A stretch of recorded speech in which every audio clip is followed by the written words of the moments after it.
Hello' everyone welcome to my mini blog. আজিকালি daily blog দিবলৈ ধৰিছোঁ আৰু আপোনালোকে অকণমান ৰিয়েকশ্যনটো বেছিকৈ দিয়া কৰিবচোন, মোৰ ভাল লাগিব তেতিয়া ভিডিঅ'বোৰ বনাই পেলাই। বাৰু আজি আচলতে ইভিনিং ওলাই গৈছিলোঁ অকণমান কিবা এটা কামৰ কাৰণে, কিন্তু কামটো নহ'লে নহয়। মোৰ পিছে আছিলে থ্ৰেডিং কৰিব লগা আৰু এইফালে কাষ্টমাৰ থকাৰ বাবে অকণমান ৰৈ দিলোঁ।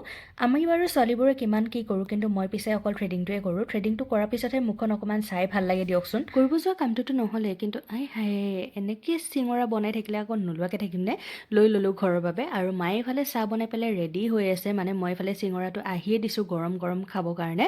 আৰু মই চিঙৰা আচলতে অকল আলু থাকিলেহে ভাল পাওঁ, বেলেগ বস্তু মিক্স থাকিলে কিবা ভাল নালাগে। আৰু এই গৰম গৰম চিঙৰাৰে আজি চাহ কাপ খালোঁ। চাহ খোৱালৈ কৰি আকৌ ভাবিলোঁ যে মাৰ লগত অকণমান টাইম স্পেণ্ড কৰোঁ, কাৰণ মা আৰু মোৰ মানে খুটখাটকৈ কিবা লাগিয়ে থাকে। কালি মানে কিবা এটা কথাত লাগিলোঁ আৰু মাৰ মানে অকণমান মুডটো বেয়া হৈ আছে, সেইকাৰণে ভাবিলোঁ যে আজি মাৰ লগত টাইম স্পেণ্ড কৰোঁ।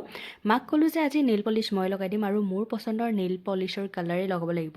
তাকে এনে মানে মায়ে যি টি কালাৰ নলগাই আজি মোৰ পচন্দৰে লগাই দিলোঁ। কেতিয়াবা এনেকুৱাকৈ টাইম স্পেণ্ড কৰিও ভাল লাগে দিয়কচোন। ভিডিঅ'টো আজি ইমানেই আছিলে, সকলোকে বাই।